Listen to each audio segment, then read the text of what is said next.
I'm going to share with you the time where I almost crapped my pants and how this is the best way for me to explain manifestation, even if you don't believe in it. Just in case you're coming across me for the first time, I'm Lupita V from Lupita V Coaching, Consulting. I'm an executive performance coach, psychotherapist, inspirational speaker, published author. Let me get right into the video. So, I almost crapped my pants, and this really helped me understand manifesting and understand even like goal setting and all of that. After I tell you this story, you're gonna get it. And if you don't, I don't know what else to tell you. I don't know what else to say.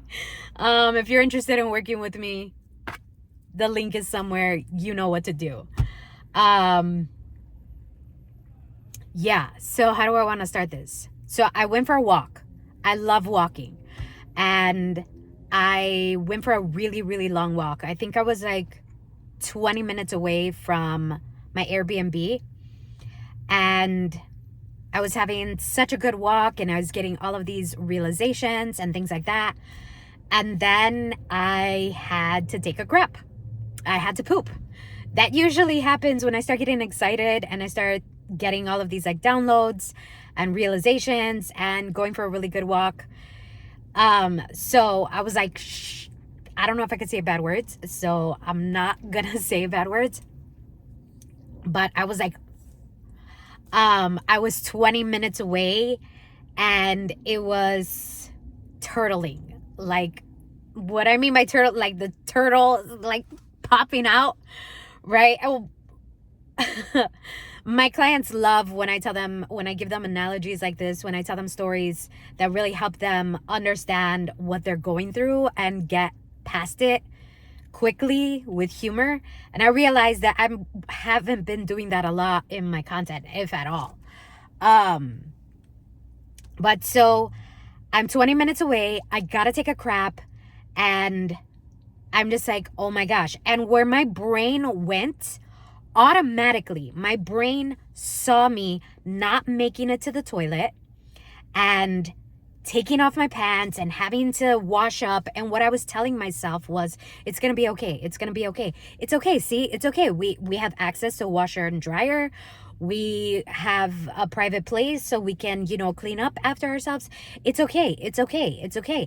And I saw that looping in my brain, and I visually, as I was walking, I already saw myself in the bathroom washing up and already have crapped my pants.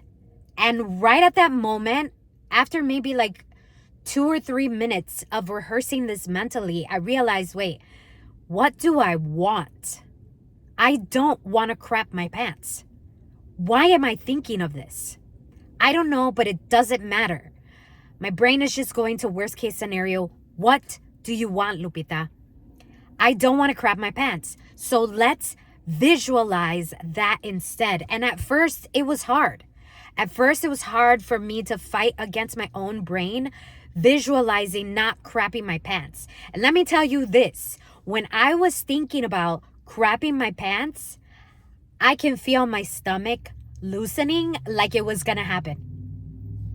And I'm like, oh no, oh no, oh no. And I'm just like walking faster. It's like, but my brain was rehearsing, and my brain was rehearsing after crapping my pants while I was walking to the Airbnb, cleaning up after myself, even though that's not what I wanted.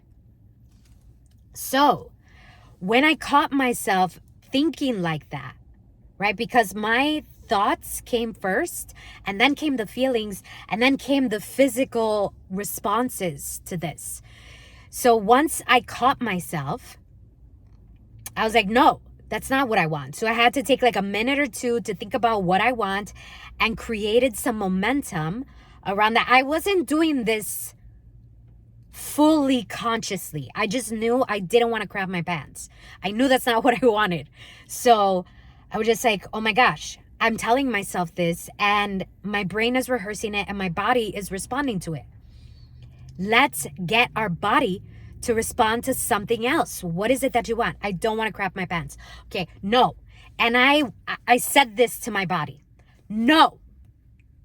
I don't give you permission. And I was saying it internally at first, and then outwardly. I was by myself on the walk. There were like maybe 1 or 2 people out of the whole 20 minutes. I don't think it took me 20 minutes to walk back. I think it took me like 10 or 12 minutes. Like 1 or 2 people. So I was just saying it out loud, but I wasn't saying like, no, I wasn't saying it really, really loud. I was just saying it enough where I could feel it and I could believe it with conviction. No, I do not give you permission to crap on yourself. We are not doing that. That is not happening today. And so I kept on saying that to myself. And then what I started to do was visualize not crapping myself, visualizing making it to the toilet, visualizing this feeling of release and relief that I made it, that I was so happy that I made it. And so I kept on telling myself that. And when I was telling myself that, I can feel the poop, like it was going back in. And I was like, it's working, it's working, it's working. So as I got closer to the Airbnb, I started to remember that I have to enter a code to get into the door.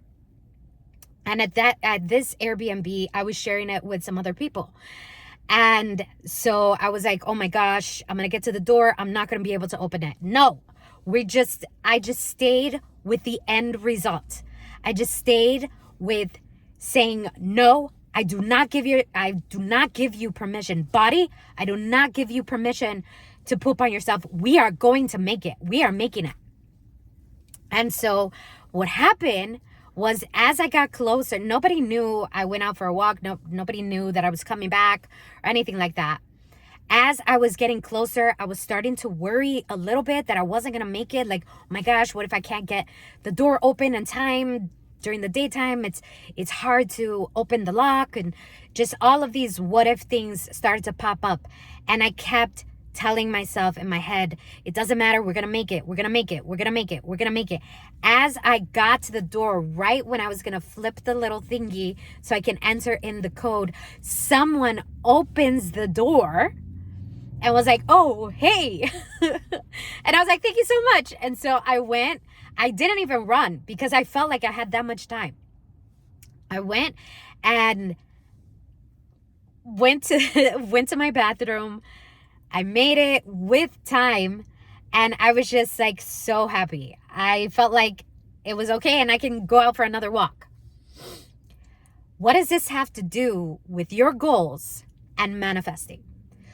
So what usually happens is you're thinking of the worst case scenario, then your body starts to prepare for it, right? Maybe you don't believe in manifesting. I'm a psychotherapist. I have worked with people in the past that don't believe in manifesting, but I do not prefer that. I prefer working with people that do believe in manifesting, and have that sense of knowingness, or not knowingness, but knowing that it's possible. Anyway, what is happening is that your body is psychologically preparing for whatever scenario you are practicing. And what you have to do is quickly change the visual that you are thinking of. If you are constantly thinking, I'm not going to make it, I'm not going to make it, I'm not going to make it, guess what? Your body is going to prepare for that. But if you are constantly thinking, this is going to happen, this is going to work, this is it, I know it's going to work, I know it's going to happen, I know it's going to happen. From the time that you think of it to the time it happens, right? Don't worry about, and that's so stupid for me to say, I'm so sorry. Let me not say that. It's okay for you to worry about the in-between time, the middle time. All you have to do is keep rehearsing the end scenario. Me making it to the toilet and just being so relieved that I made it and so happy that I made it.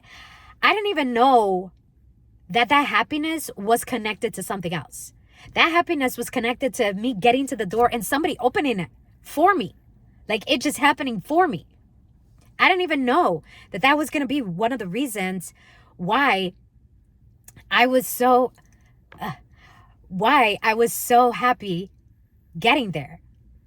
So I know I don't like when people try to get you to like not worry about what's going to happen next and things like that. It's a part of the human experience. But something else that's a part of the human experience, it's that supernatural, that human. I believe that we are spiritual beings having a human experience. So you're forgetting that. You're forgetting that part of you. I don't know how to explain someone opening the door, right? There's a lot of people out there that would try to like explain it and rationalize it. And I'm gonna tell you right now, you go to ChatGPT is not always gonna get you. It's not always going to be on your side, because ChatGPT was made by a human being, and by a human being that probably doesn't have the same thought pattern, that doesn't have the same belief system that you have. And so it's not going to always work for you, and it could work against you if you don't know these things. The thing that makes this so great and so amazing, knowing this and working with my clients, is that I'm not ChatGPT, and I'm going to catch you up. I'm going to catch you up every single time. And I'm going to catch you up at that time when you are trying to rehearse the worst case scenario. And I'm going to remind you. And guess what? It happens. This has never not worked with my clients. I'm going to be honest with you. And a lot of people will be like, we'll have something to say about what I'm about to say. But you know what? If whatever comes up for you is negative, that speaks more about you than it speaks about me. I am the fucking best at what I do. Why? Because I love it. And because I'm not just a coach. I'm also a psychotherapist. I also know how to recognize patterns very, very quickly. And my clients' results speak for themselves. It's these types of stories that help them realize the pattern that they keep on looping and get out of it quickly. And what I mean quickly is like 2 weeks. But what makes me so confident in this is I don't practice what I preach what I practice. I'm not going to ask you to do something that I don't already do and that I don't already know works. And if me being confident about that doesn't feel good to you, then I'm not for you. Doesn't do it for you, that makes you feel insecure, makes you feel some type of way. I don't know. I was working with a lawyer that was, you know what? It's not just the lawyers. I've worked with doctors. I've worked with nurses. I've worked with real estate professionals. All of these people that had a problem with their confidence and trying to get to the next level and manifesting massive results, but didn't believe in themselves. And because I believed in myself so much, that created a snowball effect for them. And it's contagious. It really is contagious. And it's amazing to witness.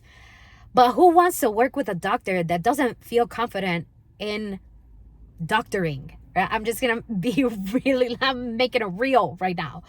Who wants to work with a lawyer that isn't confident about lawyering? Who wants to work with a real estate professional who isn't good at real estate or believes that they're not good at real estate? Who wants a professional like that? Nobody. Nobody. And one of the reasons why the women that I work with come to me isn't because they're stupid or they don't know what to do, because they do, but it's because they're rehearsing that worst case scenario in their head, and also they're not believing in themselves. Not one point did I believe that I would, after I decided to change that story in my head, not at any point did I believe that it wasn't going to happen after I made the decision and changed the story. I didn't flip-flop. No, I'm not pooping my pants. I'm not going to crap on myself. I don't care. This isn't happening. Body, you're listening to me, and that's that. That's it. And so we just kept going. And you know what I did too? After I did make it to the toilet, after I made it, I thanked my body. Thank you, body. Thank you for listening to me. Thank you for believing in us. Thank you for, just like, and not just my body, but me. Like, thank you for believing in me. I thank you for not abandoning this. And just like, thank you. I'm grateful. I'm so grateful that I made that realization. I'm so grateful that I'm that smart to do these things. That is another thing that these women, these high achieving women that get to a certain level, they forget. Like, you're so smart and you're so capable, but rehearsing that worst case scenario does no one any good, especially the people that you're serving and you're working with. So if anything, I hope that this video serves as a reminder that you are in control of more than you think. If you're interested in working with me, you know what to do. The links are, and you know what to do. I hope that this story really helped and you take this reminder with you and you hear me in your head later. You hear me in your head later. And that that worst case scenario changes to best case, and then it happens. Talk to you soon.